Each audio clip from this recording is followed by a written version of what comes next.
Baseball fans, BetMGM is giving you the chance to win a prize every day during the baseball season. Step into the batter's box for BetMGM Swing for the Fences free-to-play game. Pick any area of the strike zone and take your best swing. If you get a single, double, triple, or home run, you'll receive a prize. Smash a home run to collect a bonus bet on us. Just log into your BetMGM Sports account to get started. Then visit your promotion section to access the Swing for the Fences free-to-play game. You'll score a prize if you hit a single, double, triple, or home run. There's nothing more exciting than going yard, so swing for the fences with the king of sportsbooks. BetMGM and GameSense remind you to play responsibly. See BetMGM.com for terms. 21 plus only, Iowa only. Existing customer offers subject to eligibility requirements. Rewards vary depending on market and expire 24 hours from issuance. Please gamble responsibly. Gambling problem? Call 1-800-BETS-OFF.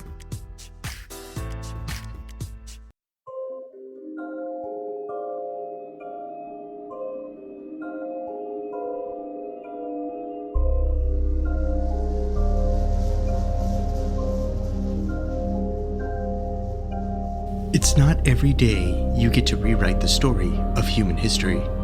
When German archaeologist Klaus Schmidt took a closer look at what had seemed to be nothing more than a medieval burial ground in 1994, he quickly realized it was something quite a bit more significant.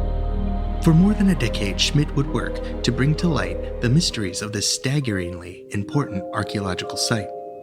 Efforts by German and international teams have uncovered enormous upright T-shaped stones and intricate carvings which have been dated to a time before human agriculture or even human written language.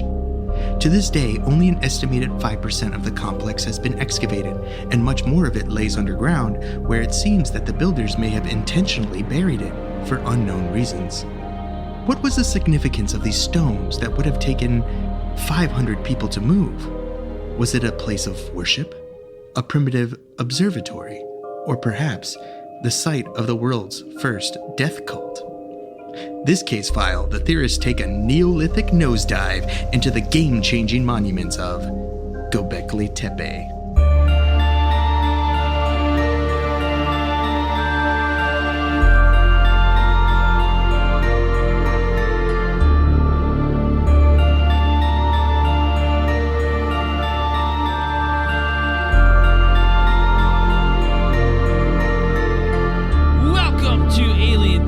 Theorizing case file 85 Göbekli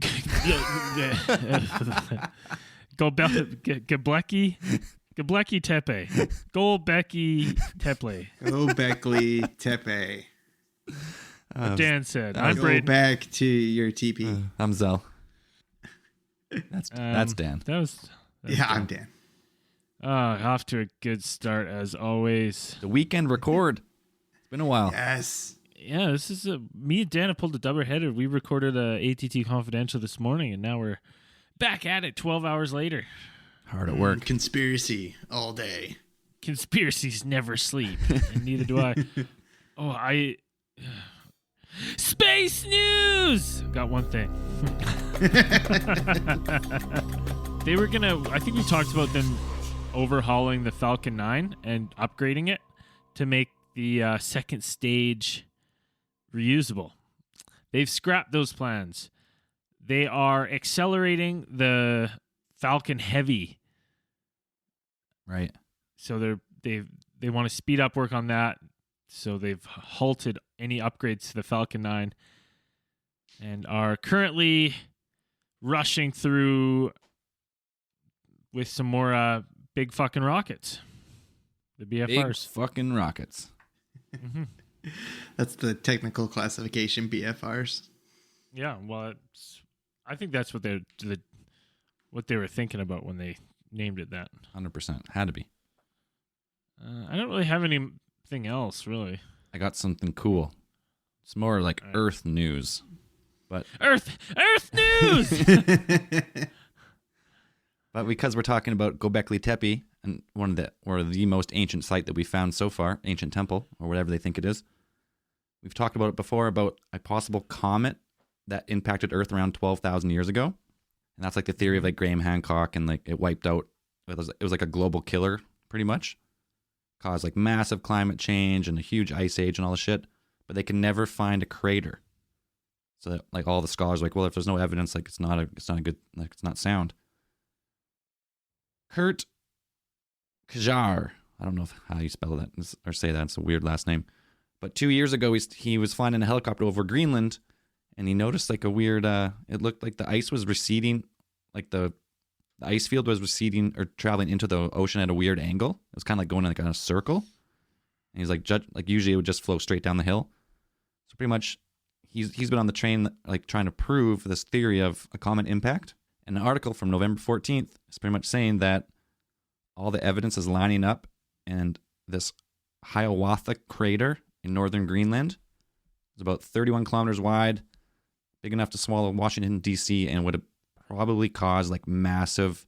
First of all, it would evaporate all the ice around it, instantly sending like a flood of cold water, like fresh water, into the ocean, and probably tsunamis and a whole bunch of other stuff. But that would have like all that cold water in the ocean would have changed like how the globe like distributes heat. So climate would have shifted like super rapidly, and then all the projectile stuff in the air would have caused like a nuclear winter. So pretty much that theory of Graham Hancock and all those other guys is pretty much coming true. It's fucking wild. Yeah, it's going to be fun to see how that develops. I'm interested. Piques my interest. You know, there's so much stuff that we're finding because of, climate change now. It seems to be there's stuff that you see the ice receding and all these things, and I guarantee we're going to find some weird stuff under that ice. They think there's probably multiple impacts, but this is just the first one that they're pretty much confirmed now. It's just it changes like all of our history pretty much. Especially if we can start proving that an advanced race of people lived before that impact, which is what we're going to talk about a little bit here with Göbekli Tepe. But that's all I got for Earth news. It's fucking cool. Look it up, because this is front edge science here. Anyone else? Space news? Earth news? I don't. Nope. Moving on to Göbekli Tepe. Well, the game changer. Wait. No? Hold up. Wait. My bad. Hold up. Jumping the gun. If we fire up the X3, Oh, snap. It's fired up. feeling pretty reedy today. I'm feeling pretty. Oh, everyone's in for a treat. Yeah. All right. And we're thinking at it right now.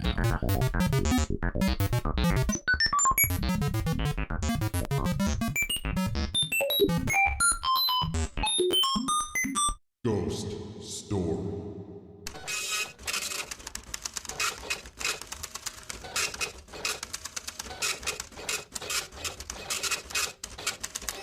Ooh, a ghost story. This is posted by Megan03. The haunting of a little girl.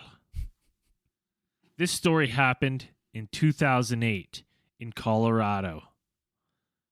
I was currently living at my parents' house at the time, and it was the summer before moving to my college town in Greeley. My household was pretty crazy during this time period. My oldest sister, who is married to a military man, was pregnant at the time, was living with us with her 2-year-old daughter, while her husband was stationed overseas. My middle sister was back and forth from KC, and I think that's Kansas City, and would live with us for a couple weeks at a time while she was planning a wedding here in Colorado. I was in my room packing for school one day when I felt this strange sense of someone staring at me from the corner of my room. This presence felt very intimidating. I would find myself always facing this corner of the room because I was too scared to have my back to it. Growing up, I have always been able to detect these things, and I was convinced that this presence was one of a tough-built man because of how strong the spirit felt. The night before I left for school, I woke up and I couldn't lift my body. The only thing that I could move was my head. It felt as if someone was literally on top of me, preventing me to move anything.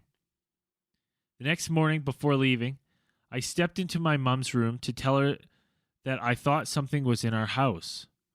My mom brushed this off her shoulders since she had so much stress going on. sister being pregnant, wedding, me moving, etc. When I left my house, I had no contact with my middle sister. My middle sister, Amber, came home a couple days later to plan some last-minute wedding stuff. Her bedroom is located in our finished basement. She took a shower that day and couldn't even make it through the whole shower because she, too, felt the presence of someone watching her. She got out and brushed her teeth. Something in the back of her mind warned her not to look up in the mirror because she knew someone would be standing behind her. She then started to pack up her room when she again felt this very disturbing presence. This spirit was making itself known so strongly that Amber was too scared to even sleep in her bed that night. She ended up going to sleep upstairs with my sister Renee and her 2-year-old daughter. When she got upstairs, Amber shared with Renee why she was sleeping with them that night. Renee then expressed her concern as well because her daughter had been acting weird. One day, she caught her daughter with her arms behind her back like she was handcuffed, saying something like, "Please, please, let go." And this was very out of the norm. My niece even started making demented-like faces. She would stick her hands in her mouth, pulling her cheeks apart while moving her head around. Something neither of us had seen her do before. That night, Amber had a very detailing dream. She woke up in her dream in our house. She was in her bedroom downstairs. In the corner of a room sat a little girl in a white dress. As soon as Amber saw this girl, she knew this was the girl in our house. She walked up to the little girl and told her that she needed to leave our house and that she was not welcome. Amber turned around to leave, and when she did, the little girl appeared standing right in front of her. She described her as having no eyes and very curly hair. Seeing the spirit of the little girl in front of her face, it woke my sister up. In the morning, Amber went to my mom and told my mom about her dream and the things that had been happening around the house. My mom remembered what I told her and said she would call a friend of hers who is a medium to enter our house and cleanse it. The medium entered our house that night spiritually. She's like, "Yeah, I'm not coming, but don't worry, I'll be there spiritually. I'll project myself there." Yeah. She called my mom the next morning and told my mom everything should be cleared. My mom then asked her if she saw who it was. The lady explained to my mom that it was a little girl around the age of 7 or 8. She said the girl was wearing a white dress, black, big eyes with very frizzy hair. My mom never explained to the medium what Amber saw in her dream. The next day, I came home from school, and everything that I had witnessed before was still there. My mom called the medium back, and again, she came over. The next day, she called my mom and told her that the little girl didn't leave and that she has a very, very dark soul. She hid from her, and that is why she thought she was gone. After the second time of the medium coming over, I walked into my house, and the air in my house felt completely clean. You could tell from just the air in the house that this thing was gone. Everything seemed brighter and literally cleaner. So that's the haunted little girl story. Haunted little girl. Haunted little girl with a dark soul. So they say. Very, very, very dark soul. Interesting. All right, let's get into some Gilbecky Tepe. Gilbecky Tepe. Gilbecky Tepe. It's a damn cool place.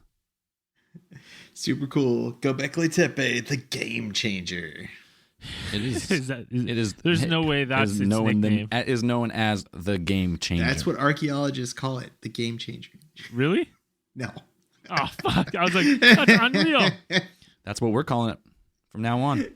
Göbekli That's Tepe, what we're going to call it. Game And then changer. archaeologists are going to call it the game changer. But it is a game changer because it's the archaeological site rewriting our entire understanding of human history. 12,000 years old. Yeah, 11,500 about. And that's Is that 6,000 more than Stonehenge and Sumerian writing at a time when humans were supposed to be all nomadic, no Like they had stone, agriculture. no agricultural, stone tools, no wheel. Like really limited technology, and like people never like cooperated enough in in a group to stay in and form a city because they weren't farming or anything. So to have this site at this point in history, pretty much rewriting the entire way we think about like ancient humans. So it's fucking just super cool. The actual site itself has been known by people. It's been known about for like a long time.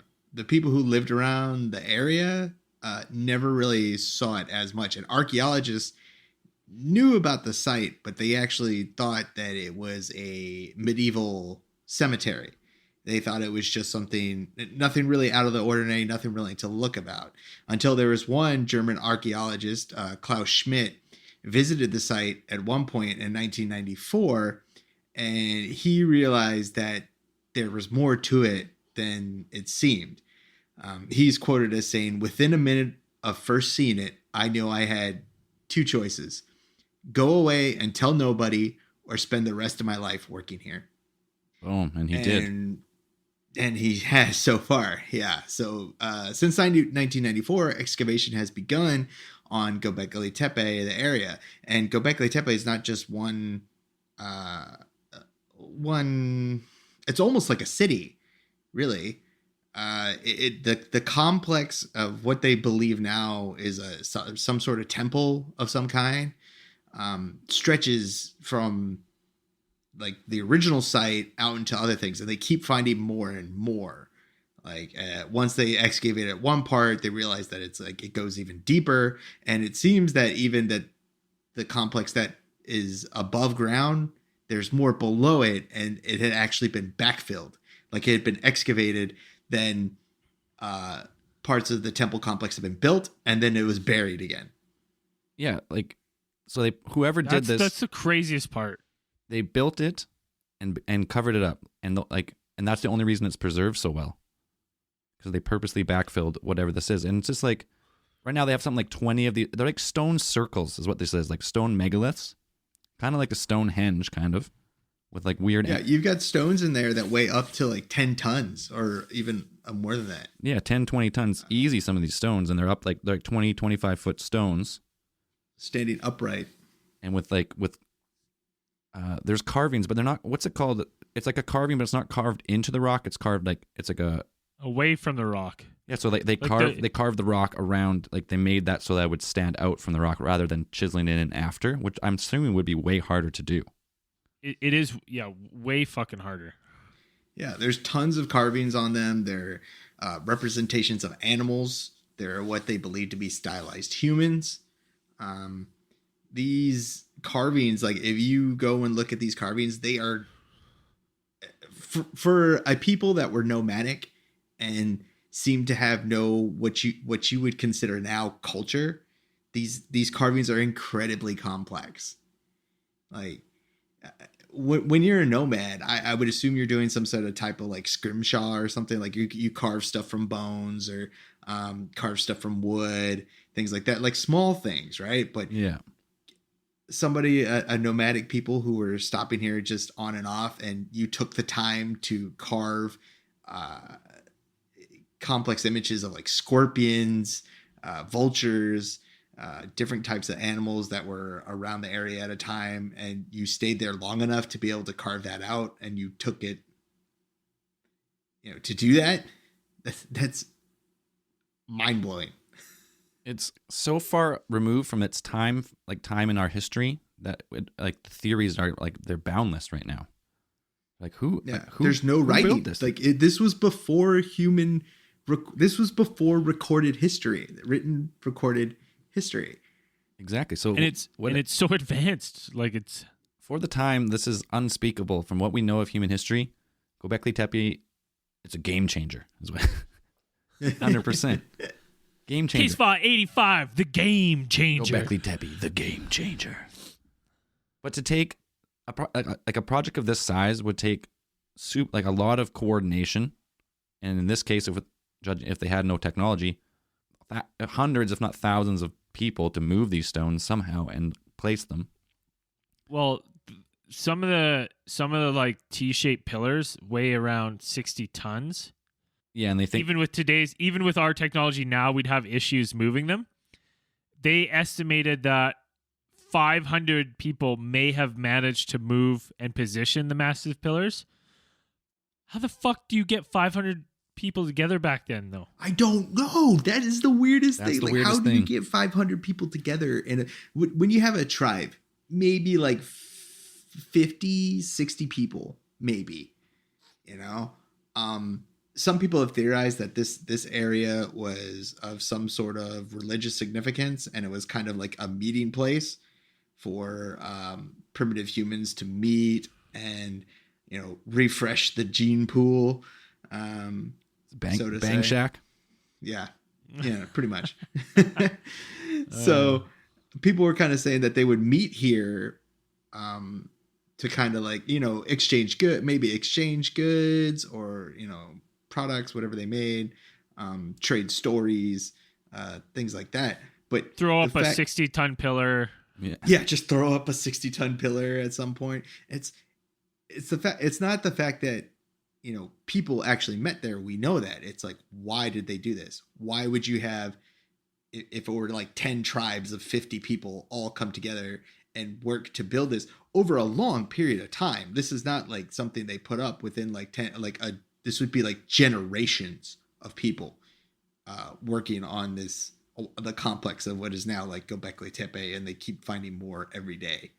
Well, yeah, for sure, because they say they find some that look like they're not as proficient, and they've been buried and then built on top of. So that they say that some of these circles they're like trial and error. So like they'll build. They say some are built not as well as others, and some are carved way better than others.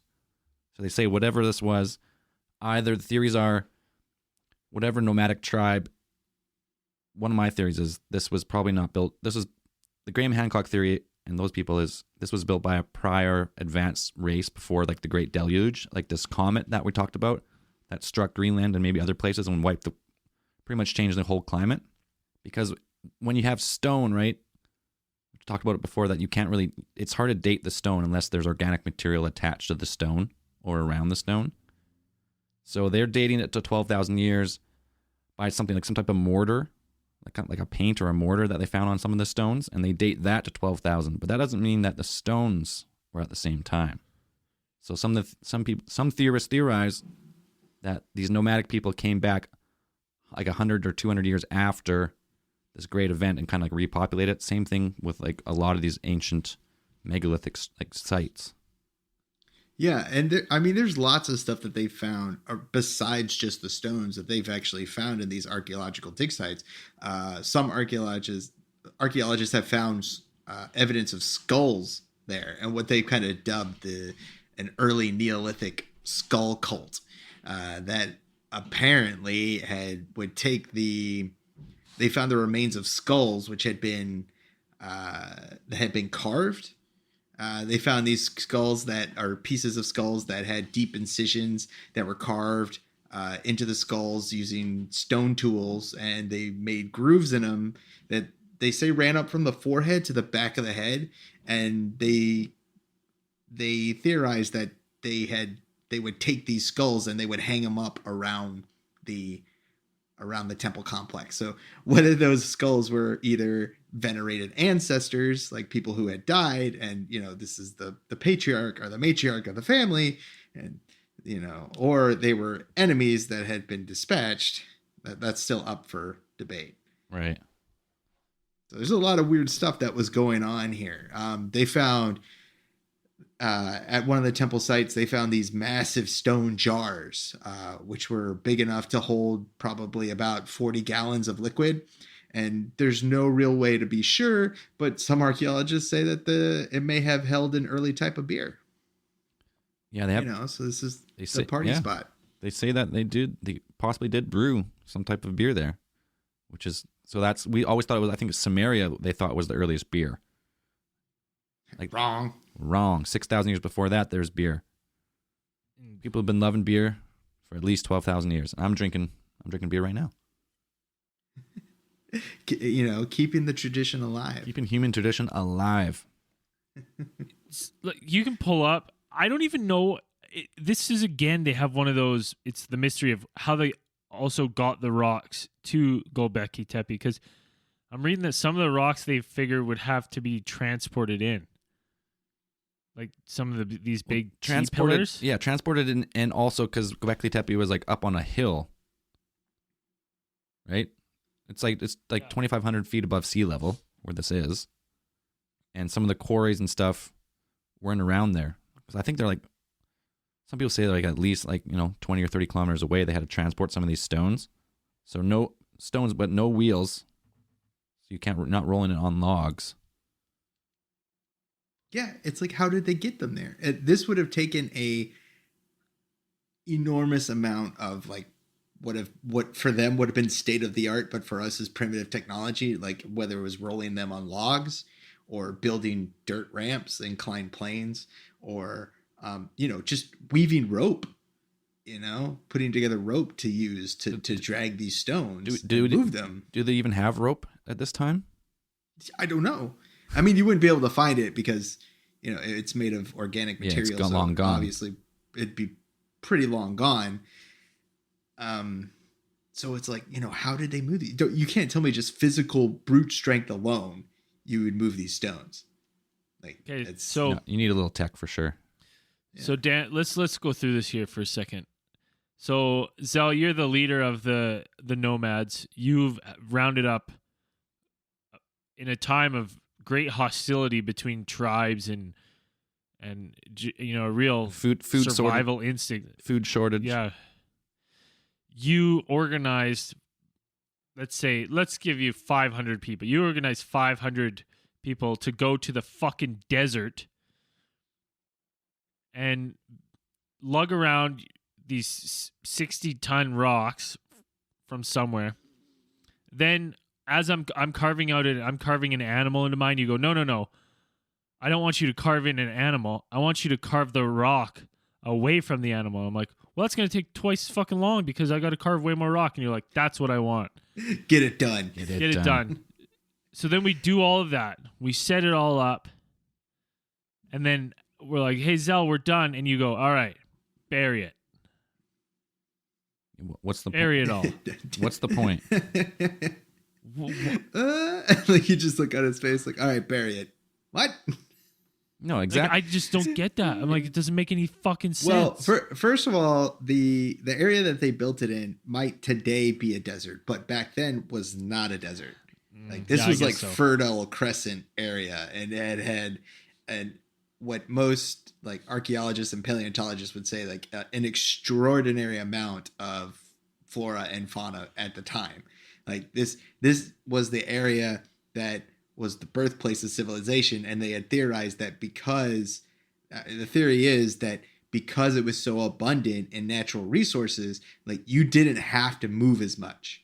You could harvest wild grain. You could hunt for food because this was like an area that was like a migratory route for they had like the Persian gazelle, oryx, which is like a primitive version of cattle that we have today. They're really big. They're huge. They're scary looking.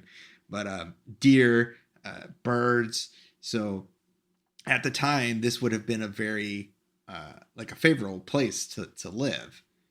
And so living there is either whether they stayed there because it was so awesome for cave people, for nomads to be like, whether they came there from somewhere else, So it's like, did they come there from somewhere else and then decided to stay there? Or did they know about this place and then they figured out, well, okay, then we can, did they go through there every so and then somebody had the bright idea to be like, well, why don't we just stay here instead of following the animals? So that's kind of a question that I'd like to see answered. But even with that many people, man, you would have so many mouths to feed. Right. Like everything we're describing right now is not how they teach it in school. At that time, we're all hunter-gatherer nomads following herds around. There was wild grains and there was some harvest, but you didn't grow it. It was wild, and you took what you got pretty much. Yeah. And The accepted theory today is that agriculture preceded culture or religion, right? agriculture led to that stuff, right? Right. It preceded, so it came before. And then Göbekli Tepe seems to turn that all on its head, saying that people built these temple complexes, which are obvious. I mean, they have no function, really, as we see it. There's no real practical purpose for these. They're not irrigation canals. They're not traps for animals. They're not farming pens. They're nothing like that. They're just, they're markers of they're something. just art. They're markers of there's something. something. Yeah. They represent something. They're abstract representations of whatever these people were seeing or they saw. And there's no evidence for farming. There was no evidence that these people had stayed there long enough to build farms or breed animals or anything like that. These people were coming in and out of this area and adding on to and building this complex. So this is saying, new theories are cropping up where it's like, no, spiritualism, religion preceded agriculture. Like the people came here to this temple complex, started building this thing for some reason. We don't know why. And then they became sedentary. They started building cities and farming and things like that. Or Göbekli Tepe was already there. And these Right. and these nomads didn't actually build it. They might have added on and tried to build their own. That's another theory that this might have been a part of like a pre-flood race or a pre-disaster global killer event. It would have been like Right. Atlantis, right? Atlantis is the lost civilization. Advanced civilization that was wiped out at this time by either the main theory I go with is the asteroid, or some people say like a giant like CME.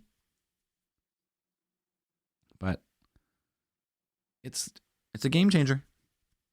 There is no, in order for something like this to get built, you have to have a society with like a hierarchy, like a structure, You have to have an economy, societal organization.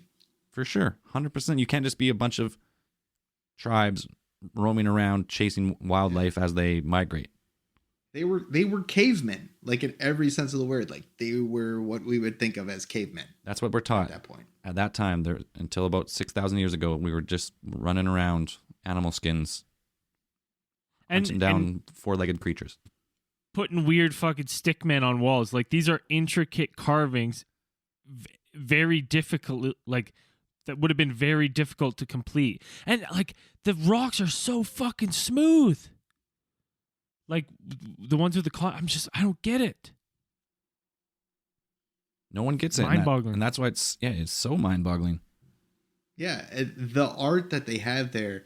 I mean, you can look at some of they're beginning to restore it now, but they have removed some carvings and some statues from the area and put them in the museums in the area.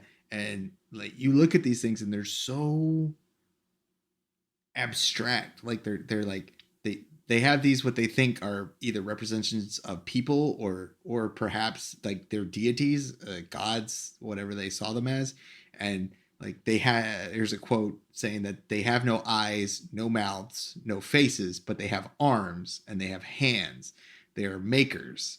And then they'd go ahead and one archaeologist goes, in my opinion, the people who carved them were asking themselves the biggest questions of all: what is this universe? Why are we here?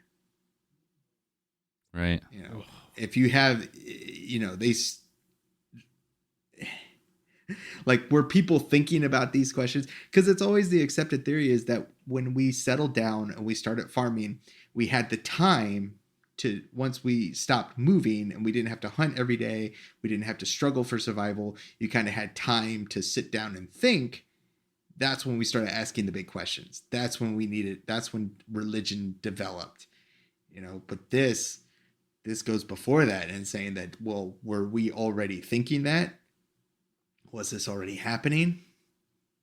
Exactly. Like, every time we talk about these ancient cultures, I always think the human brain has really been unchanged for, well, mainstream science and scholars will say it was 200,000. Now they pushed it to 300,000. It might be more like 400,000, but it's probably even older than that.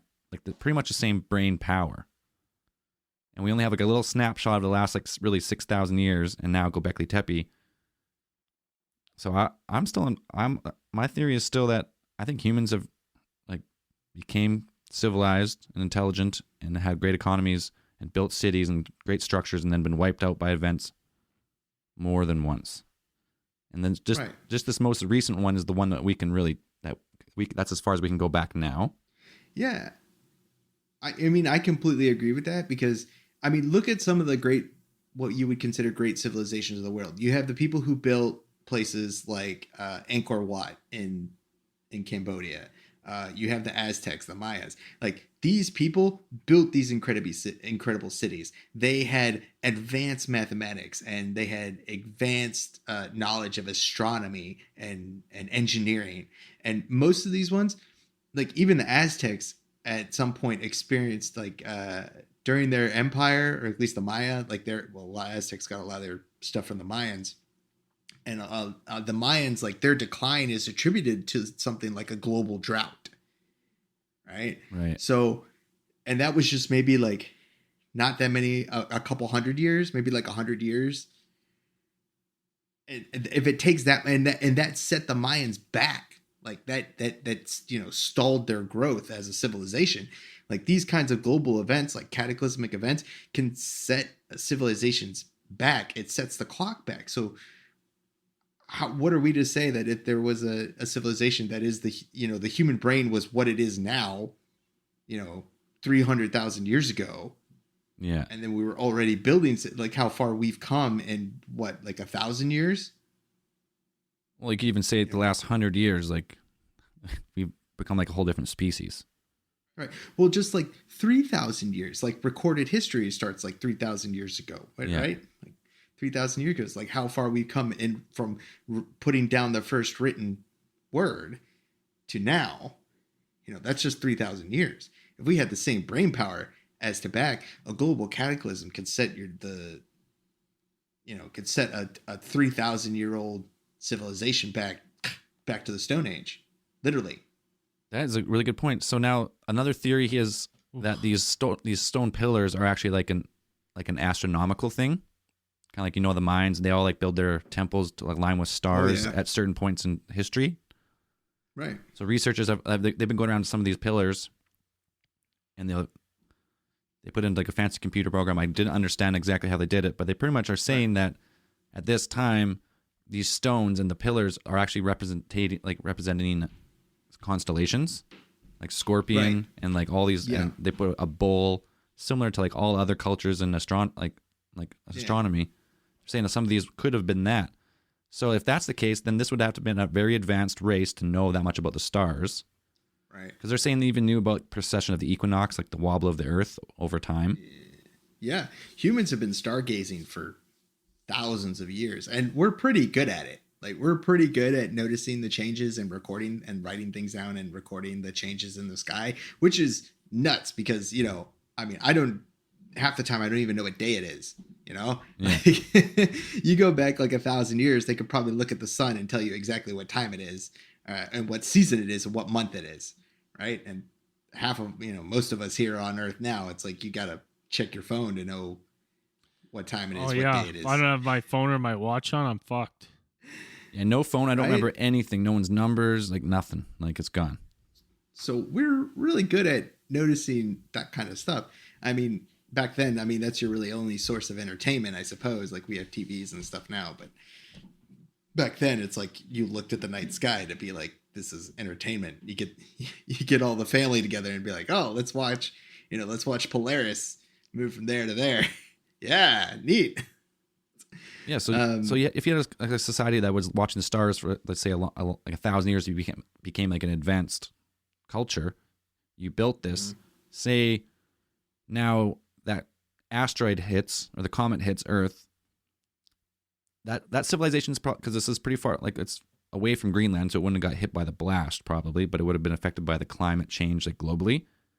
But that wouldn't have happened overnight. So maybe over like 100 years, it took for these people to become like set back to the Stone Age, become nomadic again. And that's when the nomads, like they're roaming around now. They're not farming or anything, but they're still around this area.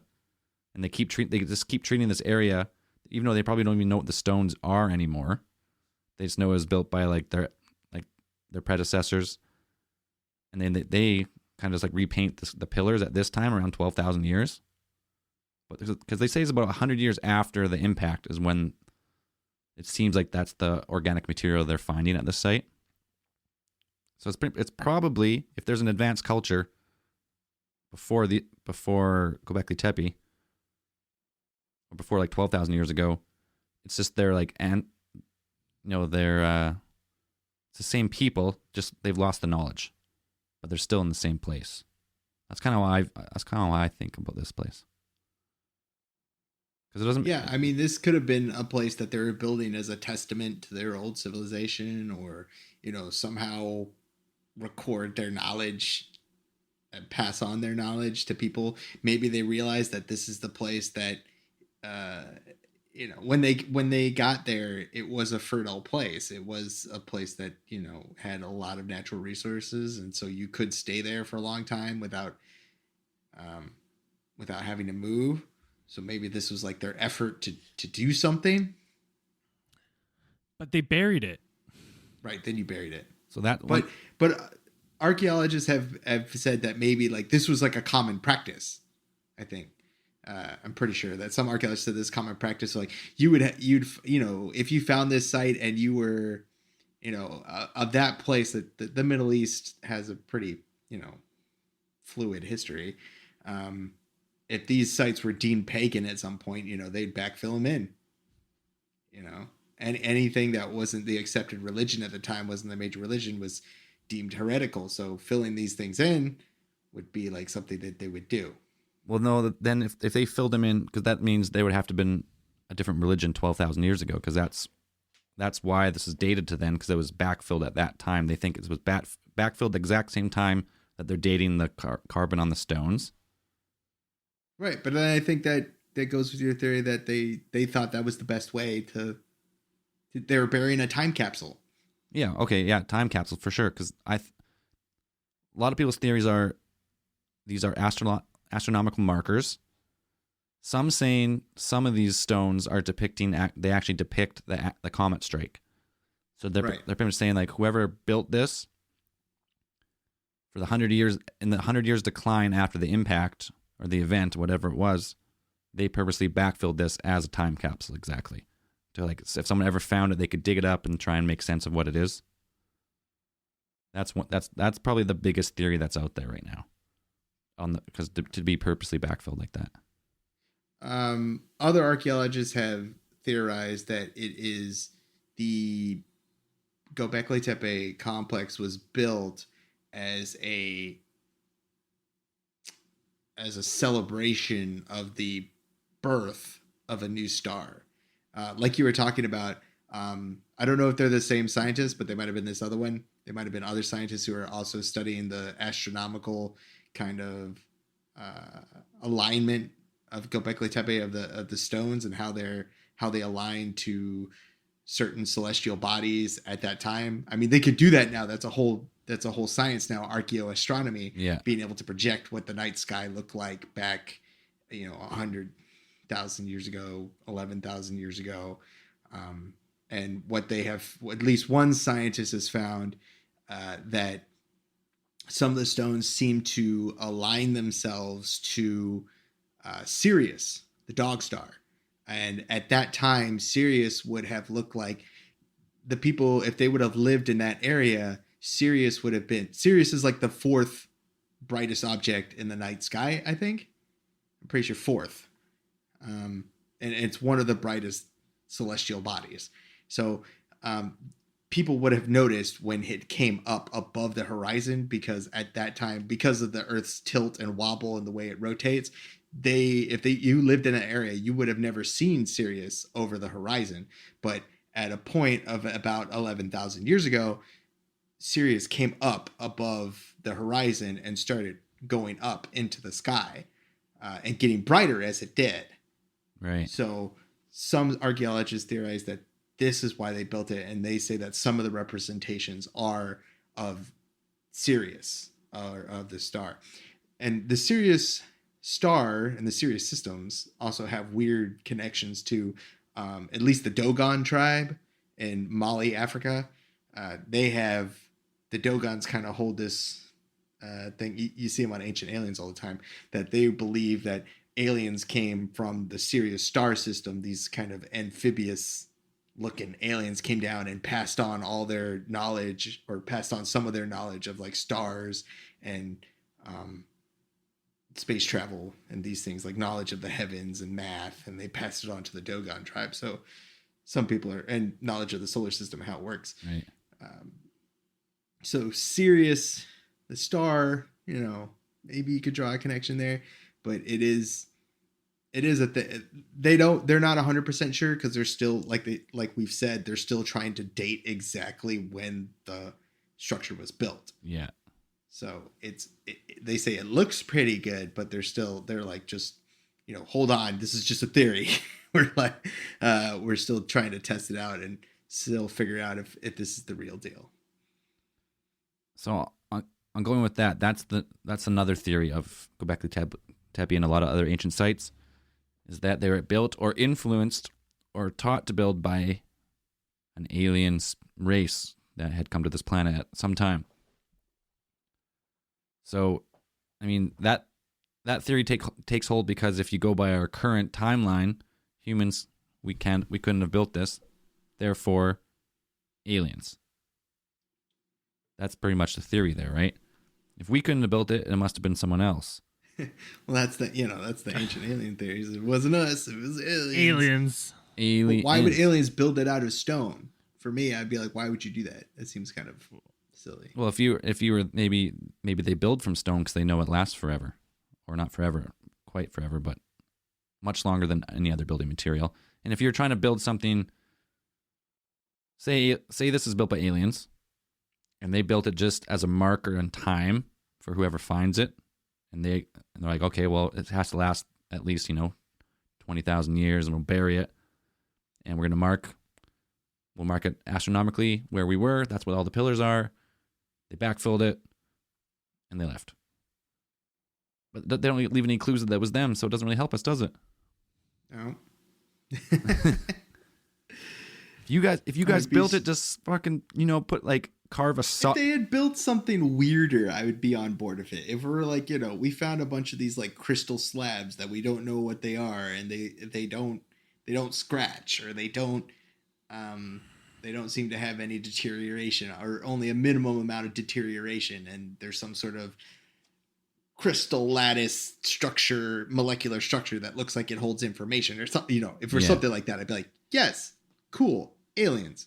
But when it's just like big slabs of rock that maybe 500 people could lift, I'm still like, okay, that's still 500 people, so we could still theoretically do that, somehow build, get rope. And if they could build Stonehenge, and our brains didn't change much between when we may have built Göbekli Tepe and built Stonehenge, I think people could have figured it out. Yeah, Göbekli Tepe to me seems very human.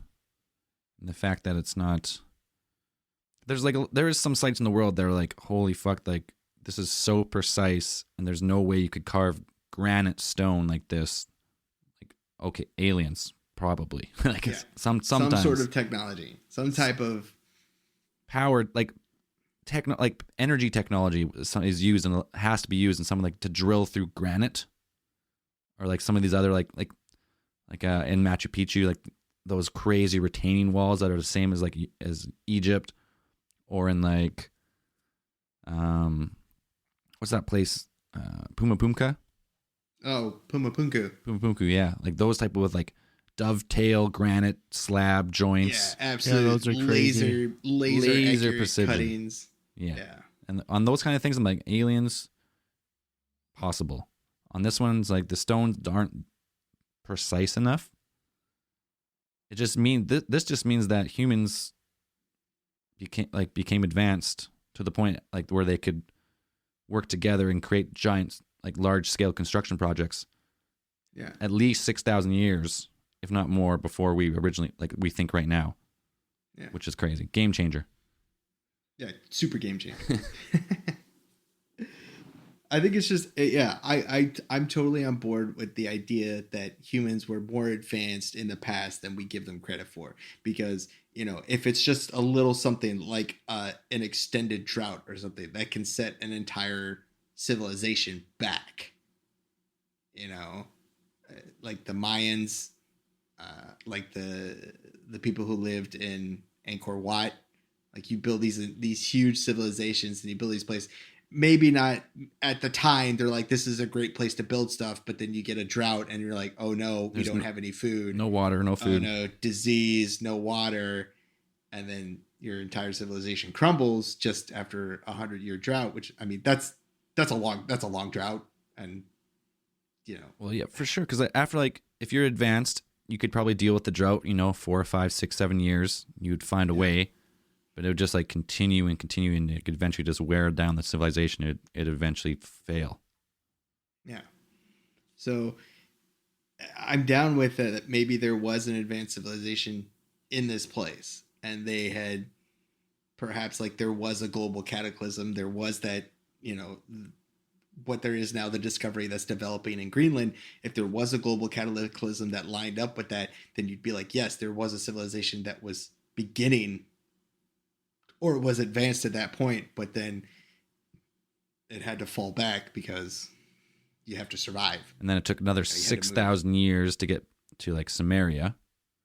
Right. Or either that was aliens helping them, or they just eventually rediscovered the knowledge that we once had, at least 6,000 years before that. Right. And then you could probably go, if you could find the evidence, you could probably take those back, every 6 or 12,000 years throughout all of human history, there's probably civilizations of some type. Maybe they didn't have power generation or cars or anything, or maybe they did in some other form. We'll never know. But I keep thinking it seems like every week there's just a new discovery, and they're like, "Listen, we thought it was 1,000 years ago, but we're pushing back that to 10,000 years ago."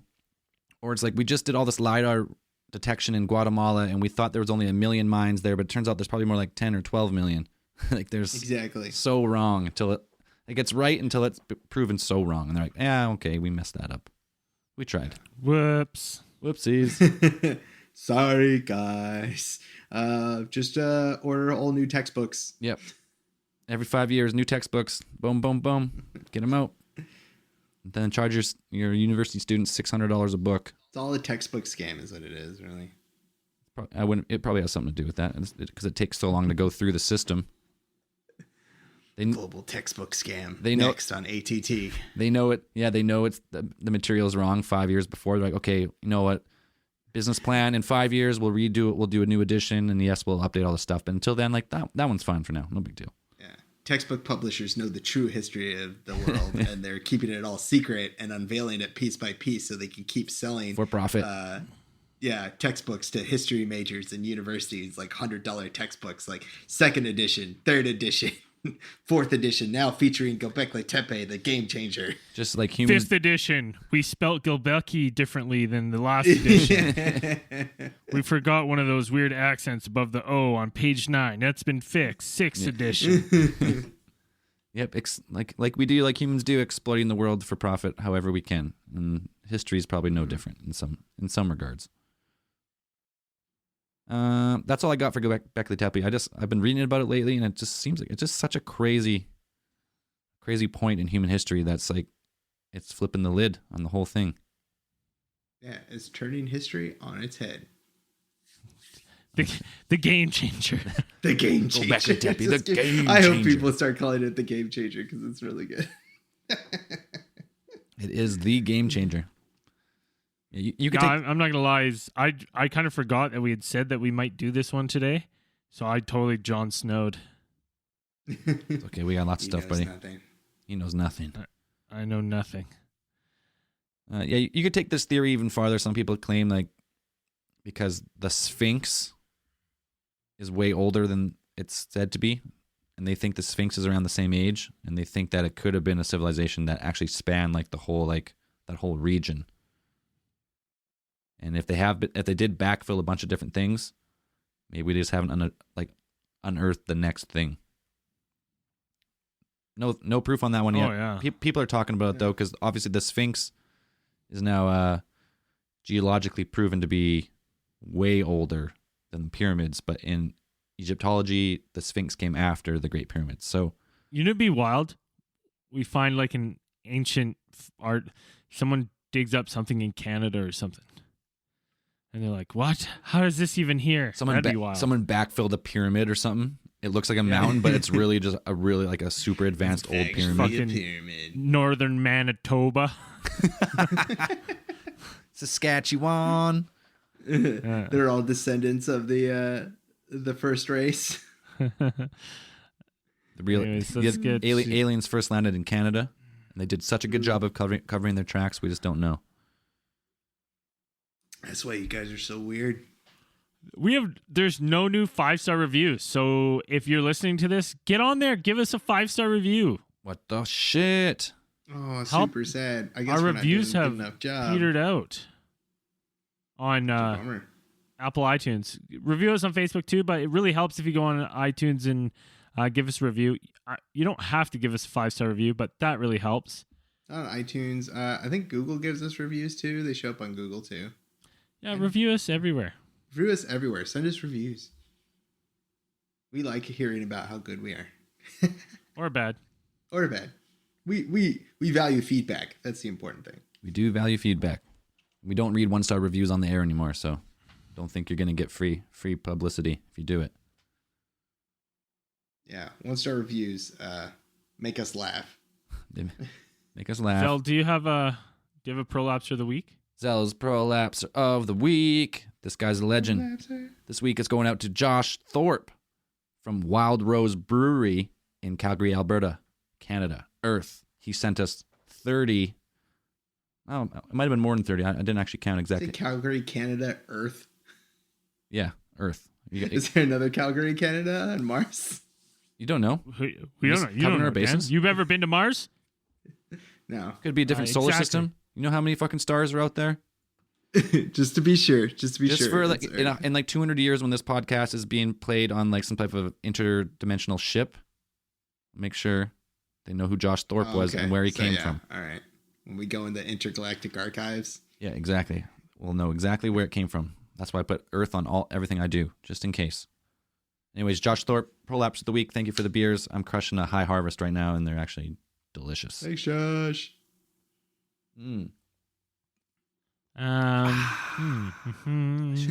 Listen to that refreshment. Refreshing.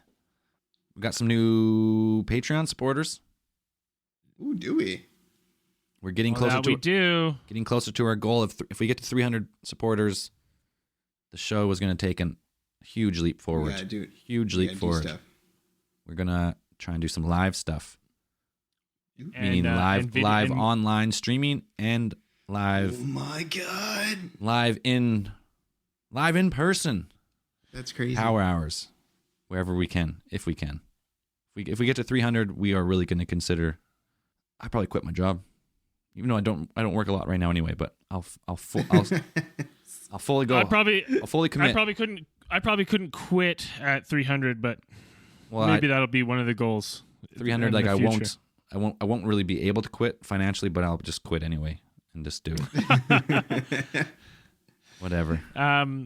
We got new Patreon supporters: Corey Mills, Yeah. Tyson, Shannon K. Bowers, Thanks, Shannon K. Bauer. Seraphim, Seraphim? Seraphim? Reverend Seth F.K., Wisconsin correspondent. Oh yeah. Oh hey, that's Jacob. I always like to have the support of that the guy. clergy. That guy Seth. That's the guy. That's the skydiver who got a jersey with our logo on it. Oh, Oh, really? That's super cool. that was cool. Jacob Cable, Fuck yeah. Riley Schmidt, Aria Riley Schmidt, don't take no shit. Abrego. I think that's all the ones thus far. All the new ones. Do I have anything else? Still got tons of t-shirts. When is this one coming out, Zell? Is this one coming out? Will this one be out December? Yep. Oh yeah. Okay, so, well, wonder if I should do this. Okay, so if this one's out December, Merry Christmas from the Alien Theorists. If you go on TeePublic now, starting December 1st to, let's go right up until Christmas Eve, we will be selling retro shirts. That means the original El Nasty t-shirt and the original Alien Head t-shirts on sale. Our Christmas present to you, limited time only until Christmas. So if you like those shirts. Or Hanukkah. If you have Hanukkah. Or Kwanzaa. But get them for your peeps. They make great gifts for prolapsers, so go grab some shirts. Maybe I'll throw a couple Christmas designs on there as well. Yeah. The Alien Head. I know there's a couple people who would want an AT shirt on the 5th night of Hanukkah. I'm pretty sure.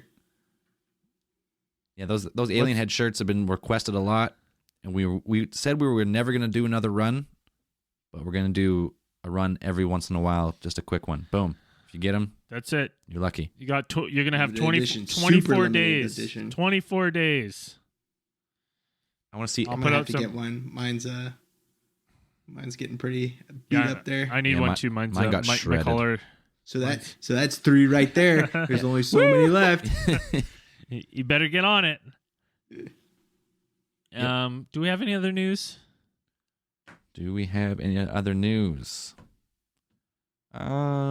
Any housekeeping? I'll be going to Thailand, so I might not be on the next. Oh, I might miss a couple. But they'll still be coming. I just might not be on them. We've recorded a whole bunch in a row in preparation for Zell leaving, so we don't do a big lapse. We won't leave you hanging. But in the new year, there'll probably be a couple case files with zero Zell and a couple real case files with just the gruesome twosome. Gruesome twosome. So look forward to that early in the new year. Shit sound, shit editing. Yeah. All around garbage. Yeah. All around, yeah. So if you guys like garbage, yeah, you're in for a treat. You're in for some hot garbage. Hot garbage This coming is like in. hot garbage that's been left on the side of the road in Texas in like 100-degree heat. So that's what you're gonna get. Only the best for our ATT listeners. Fuck yeah. All right. Anything else? Yeah, go listen to my band, Lucky Monkey, if you like rock and roll. That really helps us out because it's hard as an unsigned artist. First of all, just go push. Even if you hate the music, just go follow on Spotify or anywhere you stream. That's all. If you do that, it helps us. Boom. That's all I got. Dan? No, that's it. Well, as we always say at the end of these things, keep those eyes on the skies. Peace.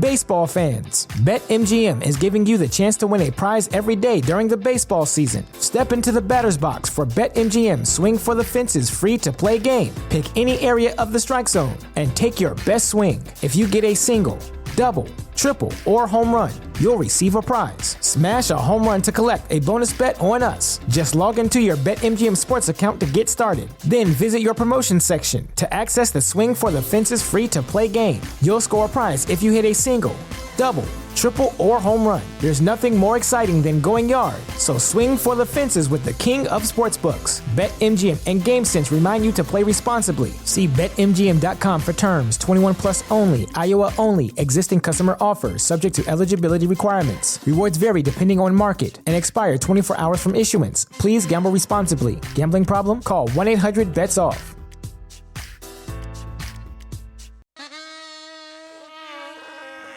That's the sound of your current hype level at the gas pump. But brace yourself for something fuel-nominal, because Unleaded 88 is about to take the hype to a whole new level. Unleaded 88 is cheaper, cleaner, and greener than regular unleaded. Plus, it's homegrown, making Unleaded 88 the clear choice at the pump and totally worth the hype. So pump it up with Unleaded 88, brought to you by Iowa Corn.